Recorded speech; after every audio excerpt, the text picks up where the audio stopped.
Hello! And welcome to Nightmare Nation! A paranormal podcast where we talk about haunted places around the world. And scary things! And all of the horrible history of the haunted places. And seances. And demons. And Ouija boards. And aliens. And all things paranormal, crazy, unexplained that is going to scare your frickin' pantalones off of your legs. Anna has been relearning Spanish. I'm relearning Spanish, bitches! Espanol. I have to, because lately we've decided that every time we get really angry with the world and social media, yes, instead of scrolling through Facebook and getting really pissed off, we're just going to get pissed off at language and learn a new language. So at least I feel like I'm being somewhat productive with my time. Yeah. And I'm like learning something, which makes me feel happy because I'm stuck at home not doing anything anyway. Mm-hmm. Exactly. And rather than going and getting pissed off at all the asinine shit on social media, I feel like I'm like doing something to better myself as a human. Yes, exactly. And that's important to me. Now I will be able to hold conversations with people out in public if maybe they need help. And because they don't speak English, and then I can maybe try and help translate. Exactly. And you can order beer at a Mexican restaurant? Yes. In Spanish? I can talk to the waiters and waitresses in Spanish. Dos cervezas, por favor. Sí. I'm not that far in my Spanish yet. I'm relearning the basics. Yeah. ¿Dónde está el baño? Where is the bathroom? Está aquí. It's right here. That's what it means, guys. Yeah. We're here. Mm-hmm. We're here to provide you life lessons, language lessons. But mostly we're here to provide entertainment because yes, that when too. You have two best friends who've known each other for as long as we have and share a mutual liking of all things like horrible and terrible and scary and disgusting and violent, then it's perfect. It's perfect because we can have really great conversation about it, and hopefully it's entertaining for you guys as listeners because we think we're super freaking funny. We are pretty fucking hilarious. I mean, I can't we speak laugh for the listeners. whole time we're doing the podcast, so you guys, we're having fun. You have no idea how much extra laughter I have to edit out of each episode. I literally have to cut probably 5 straight minutes worth of laughter. That sounds about right. From every episode, so you don't have to just sit and listen to us laugh. And, because you don't hear the befores of our episode making. But we literally came up into Annie's bedroom about an hour ago. It is currently 4:18 p.m. And we got up here probs at 3:30. Yeah, probably. And now we just started recording. I mean, we get sidetracked really easily. Super easy. Which you guys also know. We really like going on tangents. Yes. And just talking about random shit that just kind of pops up and we just have to talk about it. So, I mean, you also get essentially a social... what do I want to say? You get a comedy, pop culture, horror, ghost, paranormal, funny combination of just random shit. Yeah. It's just perfect. It's not your normal paranormal podcast. Not your normal paranormal. Hashtag. Oh, that should have been her name. Not your normal paranormal. Goddamn Nightmare Did we Nation. have something like that? I feel like we had something rhymey like that when we were first starting off. I think so. Also, on my Facebook, on my memories, a week or two ago, it was a post for our podcast. Send in your stories. I saw that too because oh my god! In my memories from last summer. Well, it took us 4 months to get this thing up and running because we were just being real slow, and I was really nervous. But we also recorded 4 episodes before we actually launched it. I was just real nervous about actually putting it out there for the world, but I saw that too. It was hey guys, me and my best friend Anna are starting a podcast, blah, blah, blah. Before too long, it'll be our 1-year anniversary. That's so fucking crazy. That I can't even believe it. We're gonna have to crack some champagne. Yeah, duh. And do a seance. With my Ouija back tattoo. Yes. I should probably go get that before. Or maybe for our 1-year anniversary, we could take a road trip to the King's Tavern.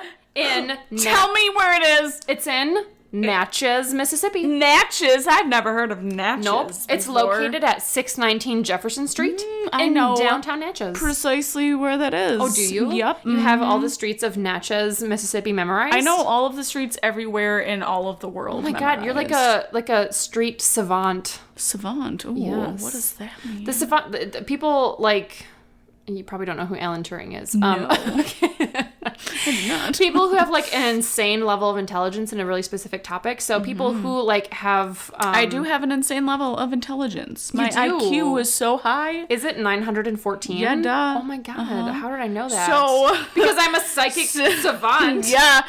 Side note here. So... last week, I think it was, Ben had taken an IQ test. I was like, oh, I want to know what my IQ test is. It was like some free, super small IQ test of like 10 questions. So the first one, I scored less on him. There were like 2 different ones. And then the second one was, so you had like all of these pictures and it had each column, the picture change, and you had to try to figure out what came next in the sequence. Yep. And so I did that. And I told him that my IQ was higher than what he got. He's like, this is rigged. I was like, bitch, please. Bitch. Just because I can figure out sequences better than you can, because I have more spatial awareness and I know more things. It's a different kind of intelligence. Yeah. He's very book smart, very street smart, knows a lot of just different things. Whereas I'm... not super street smart, don't know a lot about book stuff. But like spatial awareness and like different things like that, I'm very intelligent on. Well, and that makes a lot of sense because some people, like people who have really, really good memories can appear to be very smart because they can memorize things easily. So they can spout facts, and you know, it always like makes you seem smarter in school because you can memorize really quickly. But there are also people who can memorize really quickly don't necessarily know how to like solve really complicated puzzles in a quick way. So exactly. And so that brings up an interesting point. I was going to mention that like the way we measure intelligence in an IQ test is like, it's kind of defined by like some human biases. Like, oh yeah. So we developed this test and it's not like an absolute measurement of intelligence is, right? Because it was created by humans. There's no like absolute zero. There's no like absolute like anchor point to measure intelligence. And it's influenced by your race and by like your background, because like the tests were developed by primarily white people with very different, like the way that we think is very different. Right. So, but there was actually a really interesting study, and I haven't actually followed up on this at all. I first learned about it in college in my psychometrics class, where they actually think that a way to like scientifically, completely objectively measure intelligence is the rate at which your brain metabolizes like glucose. It's like, or some kind of like sugar. Really?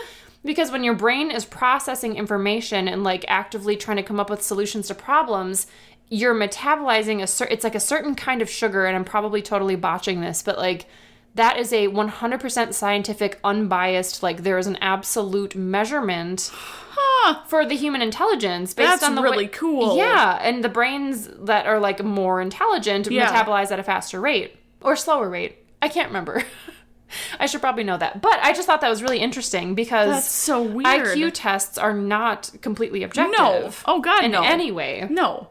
So, because like for me, I struggle with reading comprehension. I struggled with it my whole life. I was in what we call Title I in elementary school. Were you? Yeah. I didn't know that. To help me with reading, because reading wasn't my strong suit. So when it comes to the parts in, like there was one question on this IQ test where it was some sort of sentence. It's like, well, if these robots are this, then this robot isn't that. And then you had to figure out what answer was the most true out of the statement. Yeah. And like I was sitting there reading it, and I sat there and read it for like a minute. Analogy questions. Yeah. I hate those. And I sat there and read it. Those are subjective. Yes. Like, and I was just staring at it. I was like, I don't know what the fuck you're trying to like ask me. What is this? What is this? And I'm like, I'm just going to pick this. And then after Ben's going through it, he's like, okay, so this is actually how you break it down. Cause he's very analytical. Yeah, sure. Like he's just very problem solving, just to the books, this is what you do. And that's what he told me. I was like, oh, that makes so much more sense. Yeah. But reading is so difficult. Well, and everyone has their different like strengths too. So like I've always really excelled with vocabulary and reading and writing, like anything with like stringing together words to make something interesting. I've always really liked that. I love reading. I love to write, and it's always come really naturally to me. But I really struggled with like the ACTs, for example, I fucking hate ACTs. Science section where it's like you're not expected to know anything about how the science actually works, but yet you're somehow supposed to be able to figure out exactly what to do in this experiment to like measure this thing. I'm like, what the hell are you talking about? I don't understand. See, and like I'm the opposite. Like I like that analytical. I like the math and the science and like these are the steps you need to take. This is what you do to get this sort of something. And like I like that, but it comes to reading and writing, I'm like, fuck. Everything sounds like I'm like a fucking 5-year-old when I'm writing. I'm like, fuck. And just standardized testing is just complete bullshit. It's dumb. We need to measure things with glucose consumption. Let's do it. Okay. Let's figure it out. Let's get some glucose out of our brains. Yep. And then see how intelligent we are. I mean, sugar is delicious. It is. I love my sugar. Yeah. Okay, friends. So now that we went down that rabbit hole for about 10 minutes. Which was a perfect example of how... I think we were starting with an example of how we always go down the rabbit hole. And then we went down a rabbit hole. Okay. We can do this. Okay. Okay, so, and aside from offering mixology classes, they are also working on building a package store. A package store, you say? And a rum distillery. What is a package store? So I'll get to that in a minute because... But they have a history of being like the town post office. Oh. Yeah, so this building has served multiple really fucking purposes. Weird. No, it's cool, Anna. It's so cool. It's the coolest. Such cool. Okay. So the King's Tavern was built in 1769, making it the oldest structure in the port city of Natchez. I was like, they had to rebuild it because it looks like an old wood house. It's the coolest looking building how ever. has that stood on its feet?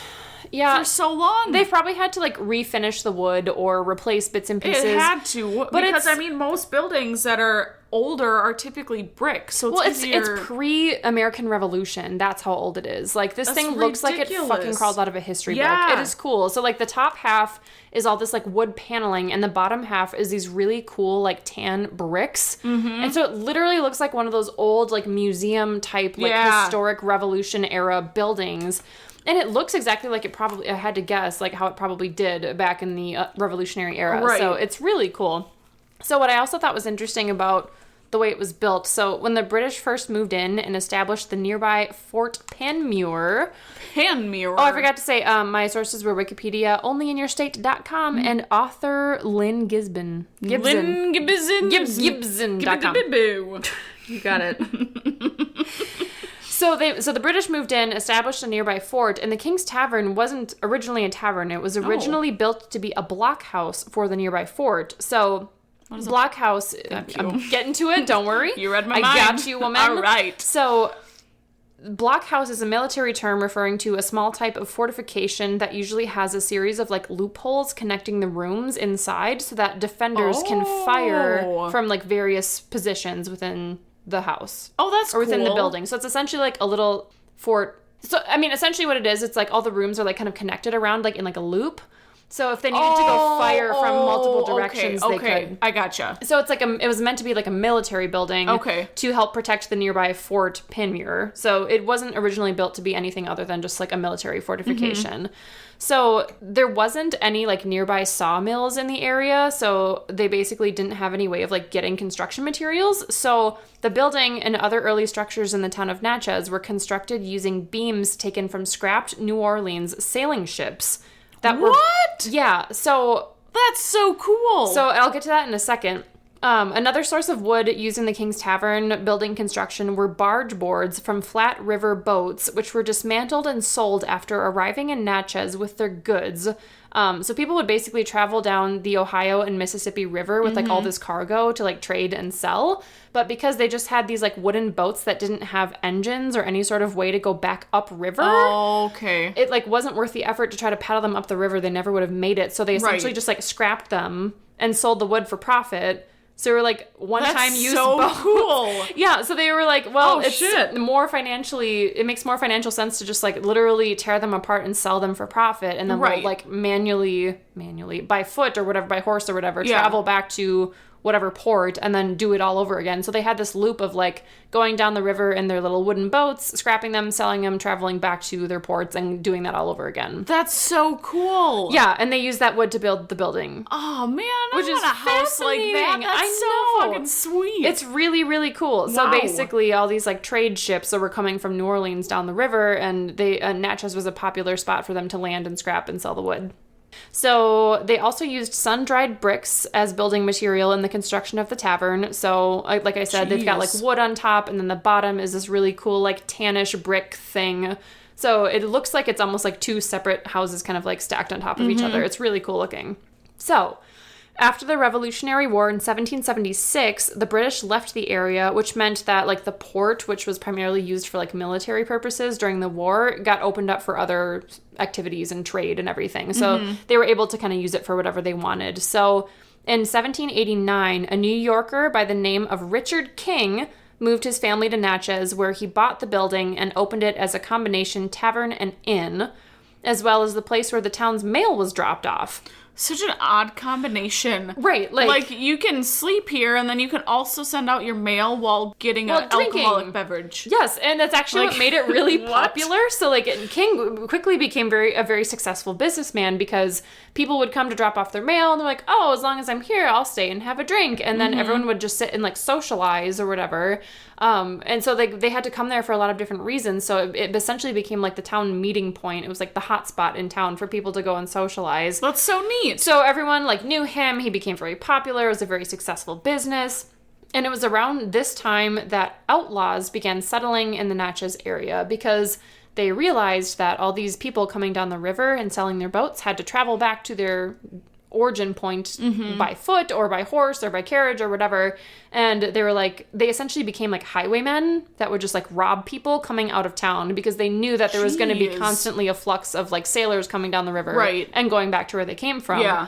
So these like outlaws essentially set up camp in Natchez, and they started preying on the boatmen and visitors in town and made a living from gambling in town and then robbing the people. Well, how rude. I know. Like, to make a living out of that, of just robbing people and gambling and just, haha, this is awesome.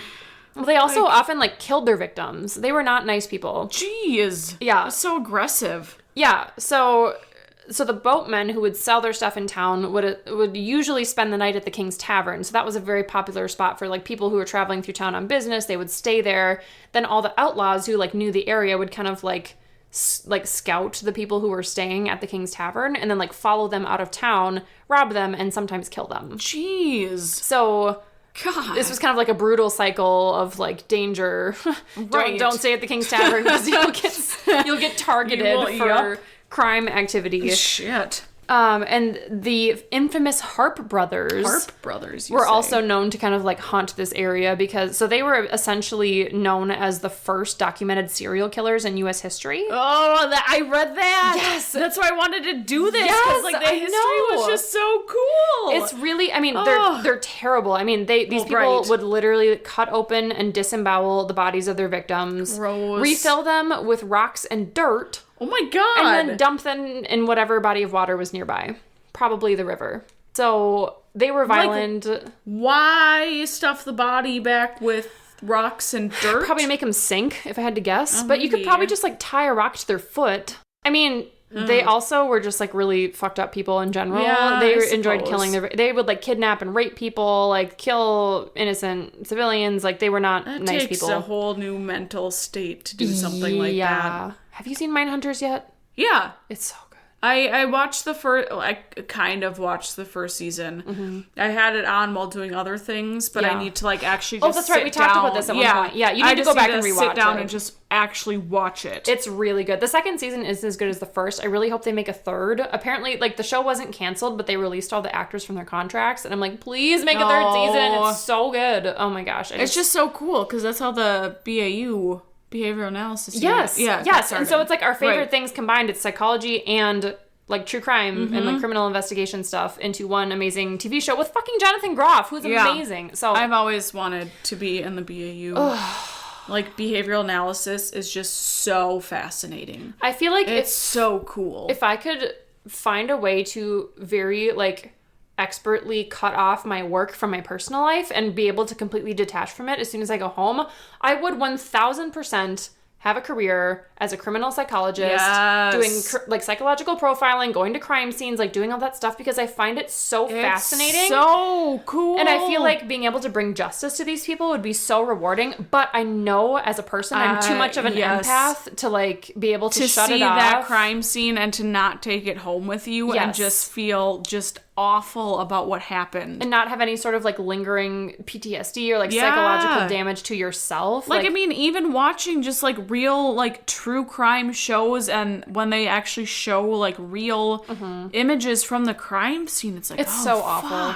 The entire time I was getting my tattoo done, I watched Forensic Files on Netflix. I love Forensic Files. And the guy doing my tattoo was like, he's like, do you actually, because he gave me the remote to pick something on Netflix, because I was like, do you mind if I like put something on the TV to distract myself? He's like, no, here you go. Here's the remote. And I was just scrolling through, and the first thing I found was Forensic Files. And he's like, so question, did you just pick something random, or do you actually like this stuff? I'm like, no, I fucking love this stuff. It's so cool. And then he told me his wife went to school for like criminal, like behavioral science. What? And apparently she graduated at a really bad time where in order to get a job, you had to do like a 5-year internship or something ridiculous. So she didn't do it. But I was like, oh my God, your wife went to school for like criminal justice. That's exactly what I want to do. Oh, that'd be, oh gosh. Yeah. That'd be so cool. It'd be amazing. God. Okay. Here we go. So unfortunately, eventually the invention of the steamboat kind of put an end to the whole, like, people traveling into town and selling their wood or whatever, because, like, with the steamboats, they were able to actually go back upriver the way they came. They didn't need to, like, scrap the boats because they were able to travel both directions. So this ended up hurting the town's economy and the King's Tavern's business prospects by quite a bit, because they had all these people who were, like, normally kind of coming to town, selling their stuff, staying, and then going back. And instead, they were just able to drop off their cargo and head back home right away. So the town's economy kind of suffered from the invention of the steamboat, which sounds counterintuitive. You'd think there'd be, like, more business coming through. Right, but I mean, if they're not stopping, then you're not going to have the same influx of people then. Right, so that was kind of unfortunate. So Richard King ended up selling the King's Tavern in 1817, and it became the private home of the Postlethwaite family for a total of 150 years, starting in 1823. So they passed it down from, like, generation to generation for a long time, which I think is kind of cool. That doesn't really happen anymore. No. Like, family homes don't stay family homes anymore. Oh, God, no. So in the 1930s, a grisly discovery was made when the skeletal remains of 2 men and 1 woman were found hidden in the walls behind the fireplace during a renovation. That's so weird. So they were... It's so creepy. Yeah, so they're just getting some work done on the house. The Postlethwaite family is, doing a little upgrade, and they find 3 bodies, like, in the walls, which is my worst nightmare. Right? No. There's a reason we bought a house that was built in 2003 and only had 1 family of owners, because I was like, I'm not dealing with some bullshit from, like, 1870. Right, you don't know what the fuck's in the body. vents. Oh my God. Like my cousins, they bought an old, or my aunt and uncle, they bought an old farmhouse. Is there a dead body in it? No. But in their vents, they found all sorts of shit. Like, they found old shoes and pictures and toys and, in the like... vents? Yeah. What the hell? And, like, little, plucked off, like, belt buckles and stuff. And they have some of this stuff, like, on this little mirror in their living room. But why did they go in the vents? I think kids may have just, dropped them in there, or it was open and stuff just fell. And they've found so many things in this house. That's crazy. Yeah, it's Alan's house. Really? Yeah. That is so cool. It's such an old house. I like that house. Okay. So they find these bodies, and then with the bodies, they found a jeweled dagger. Oh, a jeweled dagger, like fancy Renaissance type shit. And the police assumed that to be the murder weapon, but it happened from so long ago, like the bodies were so deteriorated, they couldn't, like, say for certain. So the men were never identified, but the woman was believed to be a woman named Madeline. Oh, Madeline. Who had been a mistress of Richard King, the original owner. Oh, you asshole. So, this is not really proven, but according to local legend, Madeline had disappeared shortly after Mrs. King found out about the affair. Oh, Mrs. King is killing the mistress. Of course, everyone assumed she murdered Madeline out of jealousy and hid the body in the house, but... Which only makes sense. Except, who the hell were the two guys then back there? And also, how would she hide a body behind the fireplace without her husband, like, noticing that, like, the bricks had been taken out of the wall? Yeah, right? I suppose. You don't do that in, like, an afternoon. I mean, unless the fireplace wasn't there and she hid the body somewhere else, and then they decided to build a fireplace. And then she moved the body there? The bodies there. I'm not totally sure, but, like, either way, that seemed to me, like, sort of really a strange thing. But either way, I don't know how the two guys ended up back there. Like, there's 3 bodies. That's a lot of bodies to hide in a wall. Yeah. Not just, like, one. That's ridiculous. So, I don't know. Shit. Okay, so then some time passes, and eventually in 1973, the building was sold to a local investor and eventually became the tavern and restaurant that it's known as today to serve both locals and visitors, taking the original name, the King's Tavern. So it was that's cool. Originally King's Tavern. It was a family home for like 150 years, and then eventually became the King's Tavern again. Nice. Under new ownership, the tavern was reopened in the fall of 2013, and the owners are using farm-to-table concept using locally sourced and quality ingredients. Oh, that's really cool. Offerings include specialty flatbreads made in a wood fire brick oven, salads, and desserts. Sounds delicious. Sounds delicious. So we should probably actually go here. I wonder if they still... So I wonder if it's still an inn. Probably not. Probably just the restaurant. I think it's just the restaurant. Okay. I'm fairly certain. Because that would be really cool. Right? To be able to go, like, eat there. Yeah. And also stay there. Sounds delicious. But I would settle for some just eating local food. And a mixology class. Yeah. We got to do that everything. For the 1-year anniversary. Heck yeah. Nightmare Nation. Nightmare Nation. Nightmare Nation. Well, you know, with the history of the King's Tavern and murders... Is it haunted? You know it. Tell me about it. Tell me about the haunting. It is haunted. The King's Tavern. My sources are onlyinyourstate.com, justchasingrabbits.com. Oh, yeah? haunteddeepsouth.blogspot.com, and ghostadventures.fandom.com. Yes, Ghost Adventures! I had to go into the deep, dark depths. I don't like that word. No. Depths. Depths. It's kind of like crisps. Yes, crisps. Or, there's another one. Tenths. Or like twelfths. Yep.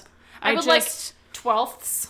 On that pizza. Like, it's going back for terrible. seconds. I'm going back for twelfths.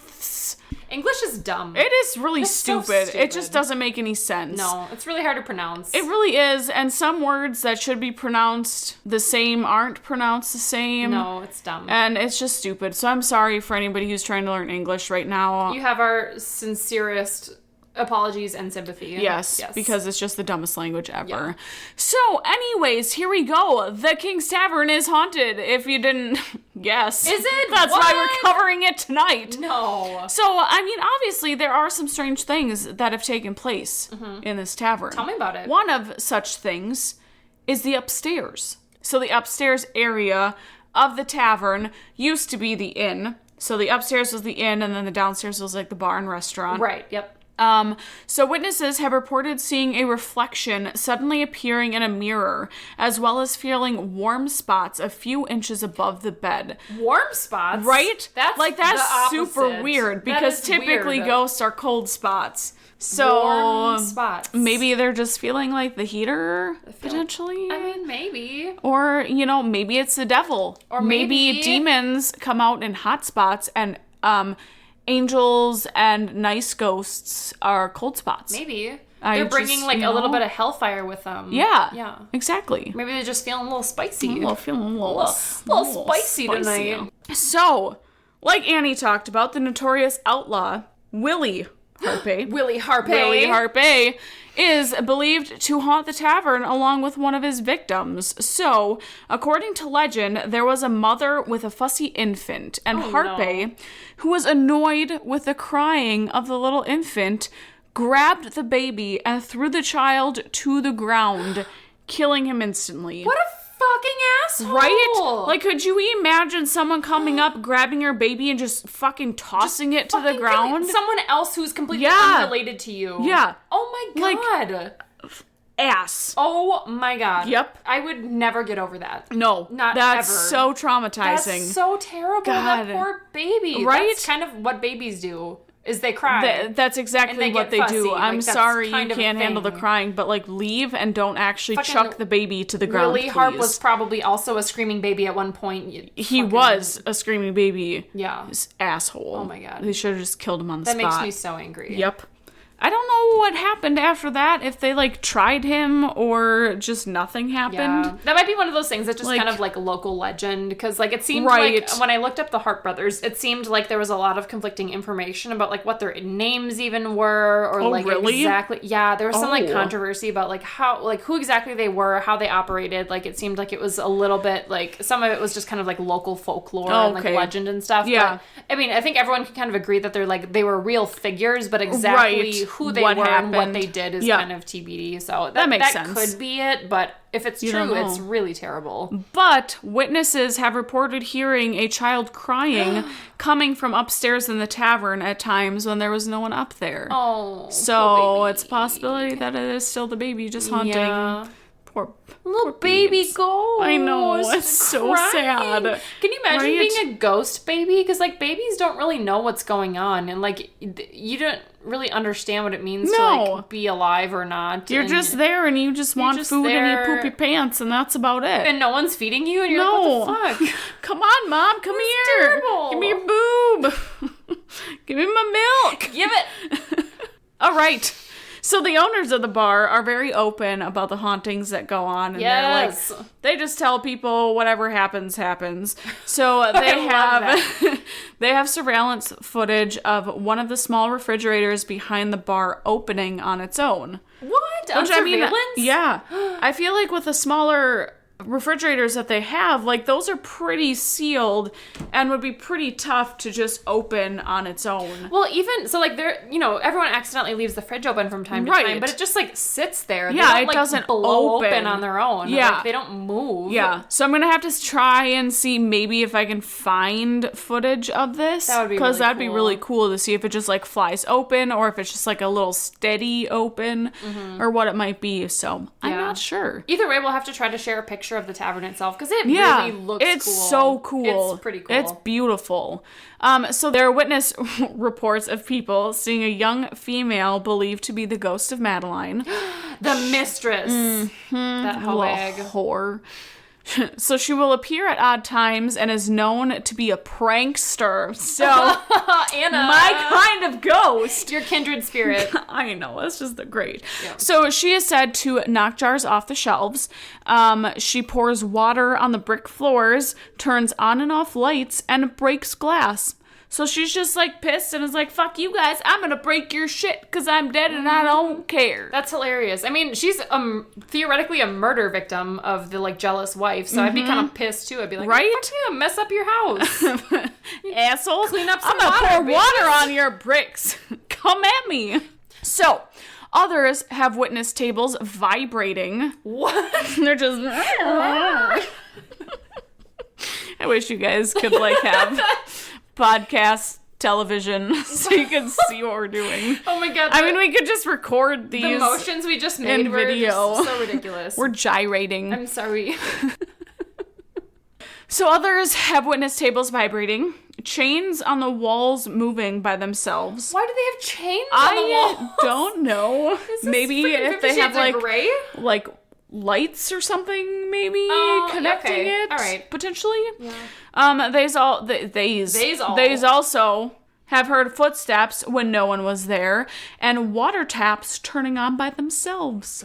What a waste of water. Right? Racking up the water. Conserve the water, okay? There are Save people in the planet. third world countries who don't have running water, and they need it, and you're just wasting water, you asshole ghosts. Yeah, assholes. How rude. There are also claims of seeing a man with no face wearing a red hat. No! Yeah.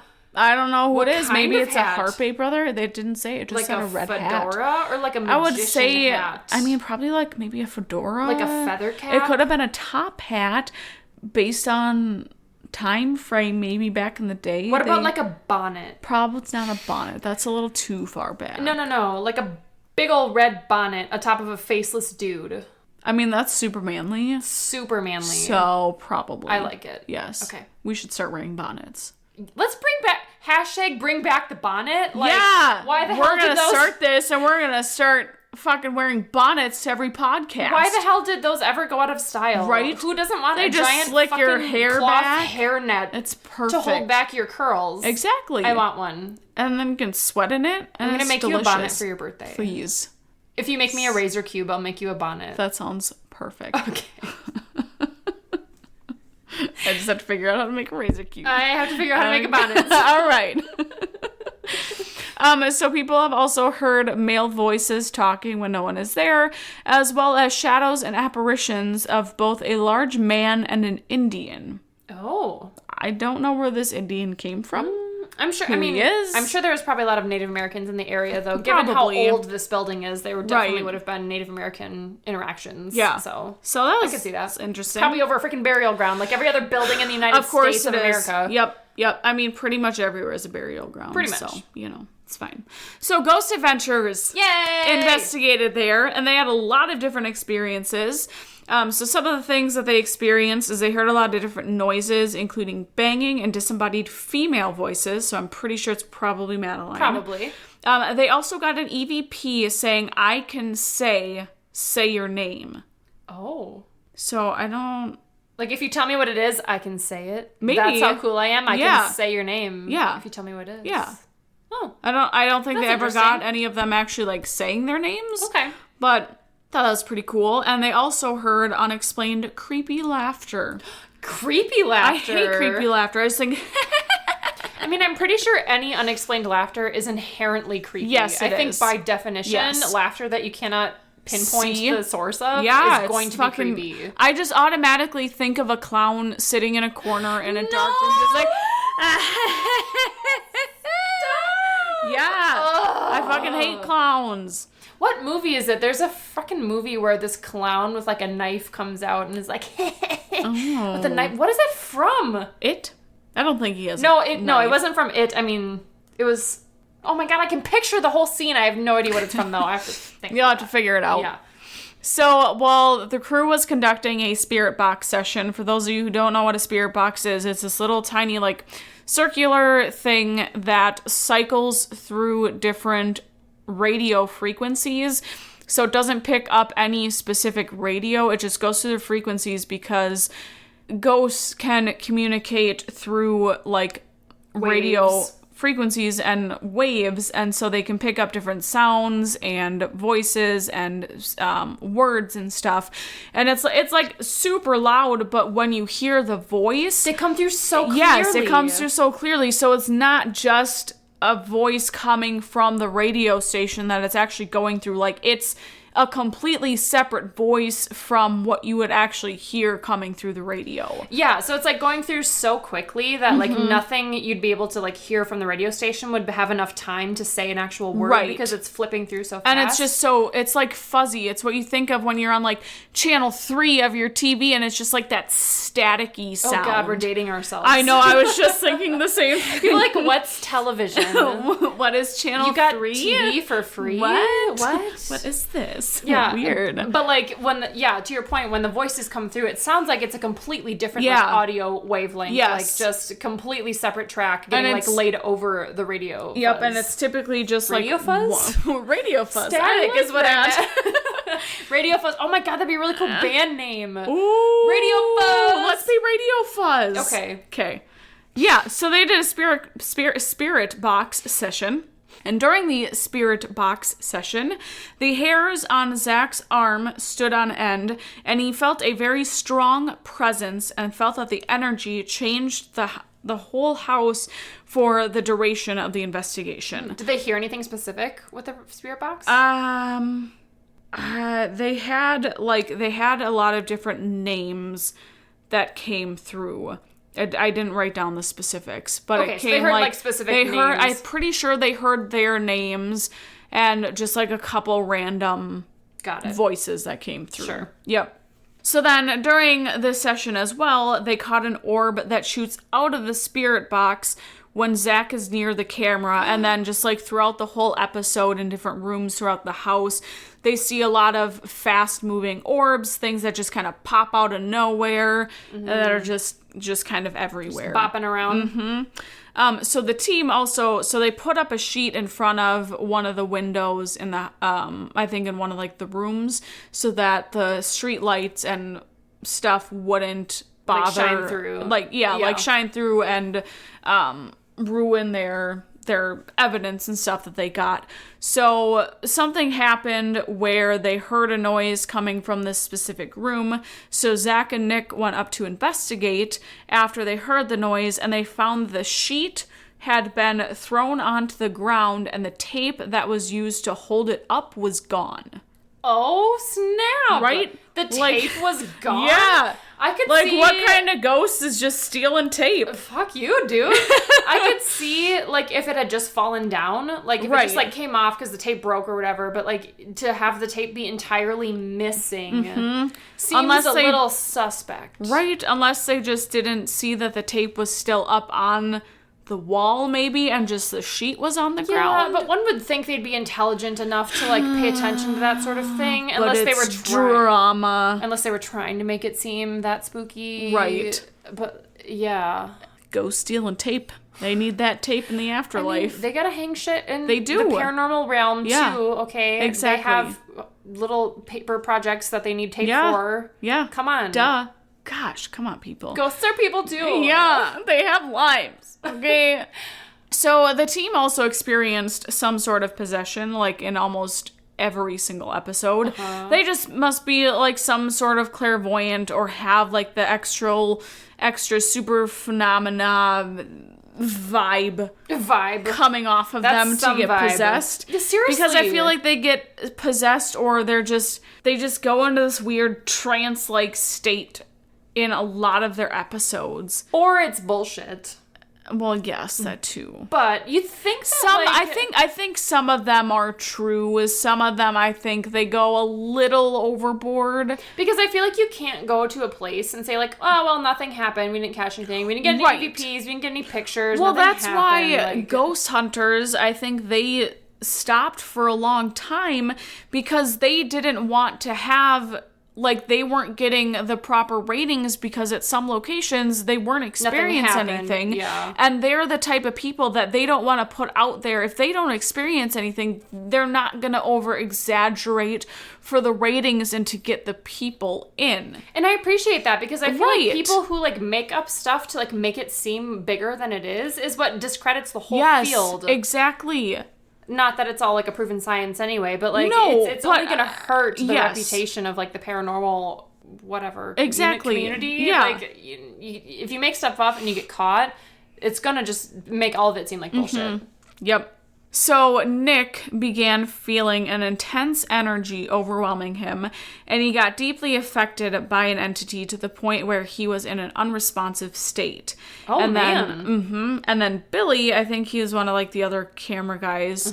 Or, no, I think he's the one who's typically in, like, command center, I think, something, and so he must have, like, gone in.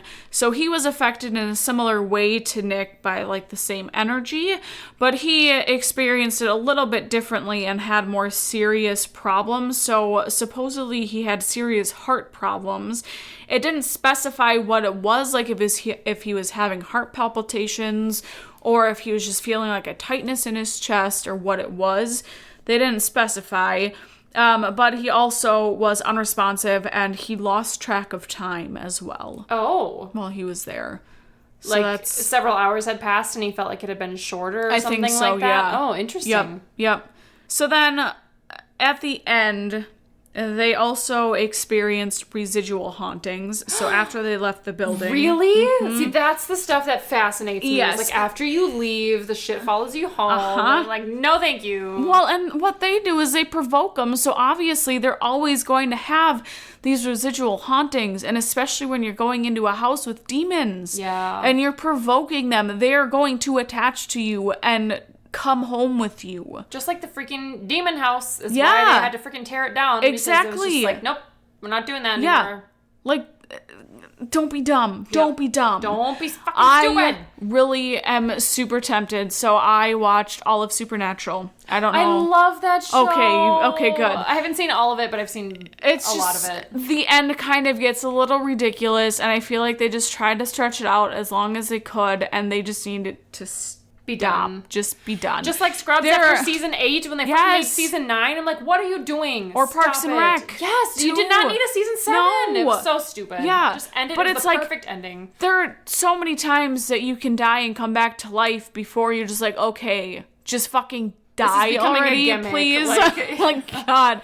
Yeah. But so they have the tattoo. I think Sam has it. Dean has it on his chest. I don't know where Sam has it.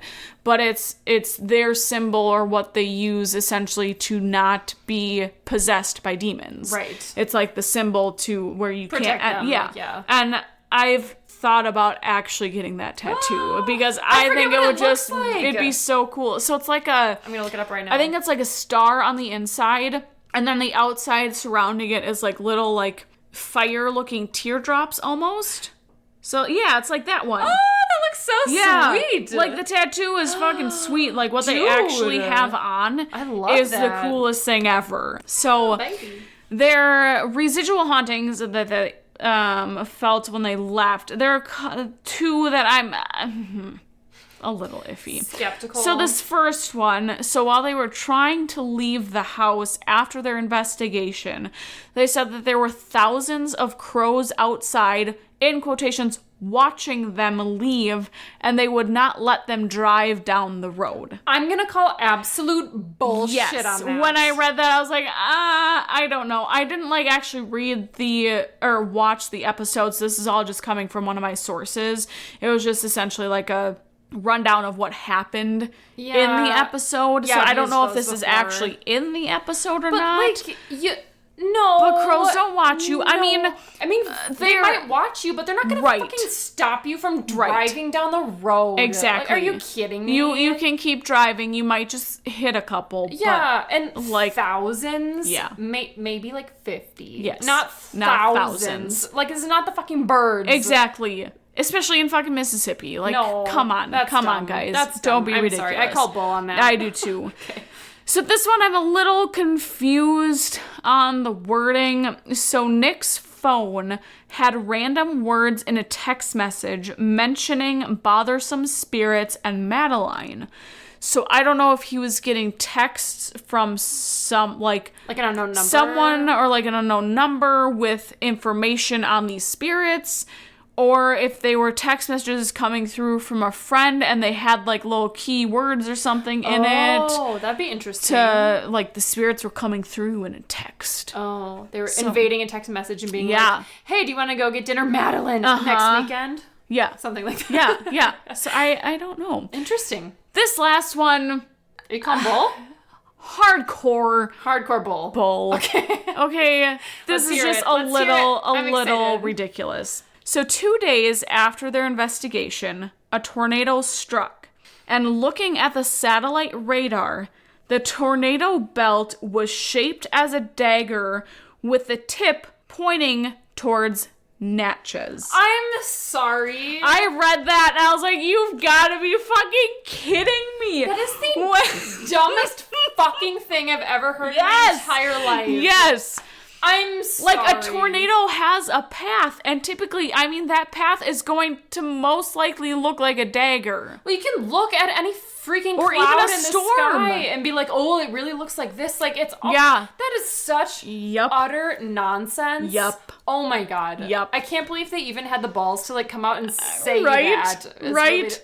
It's that one. I was like, oh Jesus, I just have to talk about it because this is absolutely ridiculous. You know what it was? It was the bejeweled dagger of the weapon that killed Madeline. Exactly what it was. That was trying to destroy the town to get revenge on the murderer. Yep. Exactly. No. Don't be dumb. Shut up. Don't be dumb. That's so stupid. Yep. I'm so glad you said it though. We're here to give you the things that we think are correct. Because, yes, there are paranormal things that happen. But at the same time, some people try to find little things to It's called a confirmation bias. Yes, it is. It's something you see a lot in politics. You guys get so much psychology tonight. Oh my God. It's a thing where it's all psychology. You frame the pieces of evidence around you in the world to fit your narrative. Yes. And exactly. You ignore anything dissenting or that disagrees with what you think, and you choose to actively seek out the stuff that supports your point of view. It doesn't make you ignorant or a bad person. No. It just makes you someone who falls prey to a very common thing. Yes. But be aware of it, because that is absolutely the definition of frickin' confirmation bias. Yes. Yes. That it's, you guys believe what you want to believe. If you think there was a legitimate tornado with a dagger shape pointing to Natchez, and that's fine. Because of a ghost, go for it. We're not going to stop you. No. I personally think that's bull. I agree. But everybody is entitled to their own opinion. To each their own. Exactly. So guys, friends, that is the King's Tavern. Jinx. So friends, please send. We did it again. Please send in any stories you have of anything scary or paranormal that may have happened to you. Stories, please. Send them into our email, nightmarenation19@gmail.com. And we are on all of the social media platforms. Check us out on Instagram at nightmare.nation19. We post some super awesome photos of us so you can see what our face is like. Also, side note, please let us know if, you hear our voice. Do our faces sound like what you pictured? That's a really good question. Yeah, because I've always wanted to know. I'm like, do you picture us differently? And that's really fascinating, too, because people, in our pictures, we don't specify who is who. So do people hear my voice and think I'm you? Right? I should do this as a post. Oh, my God. And see what we get. Which one is which, bitches? Yeah. Which bitch? Which bitch? Which bitch is which? Which bitch is which? This would be great. Also, hit us up on the Facebook _Nation19.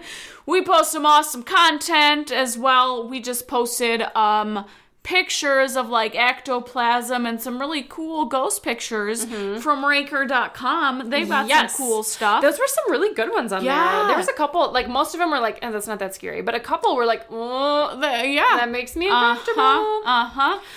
You can also find us on YouTube, Nightmare Nation 19. Yep, we're on YouTube now. It's official. It's so cool. So subscribe to us there. Yep. You can listen to all of those episodes there on all of your podcast platforms. Make sure if you have a place that you'd like to hear covered on the podcast, let us know what it is, because we love user suggestions. I've done that before. Not user, listener suggestions. Yes. Because we want to know, then we know we're talking about something that you're interested in. Exactly. But please let us know the stories of anything creepy that's happened to you or someone you know, or if you've taken pictures somewhere and you've got some cool orbs or shadowy figures or something, if you've send them in and we'll post them up. If you've been anywhere that we've talked about, please let us know. Let us know. Because it's so cool. What your experiences were. We want to know.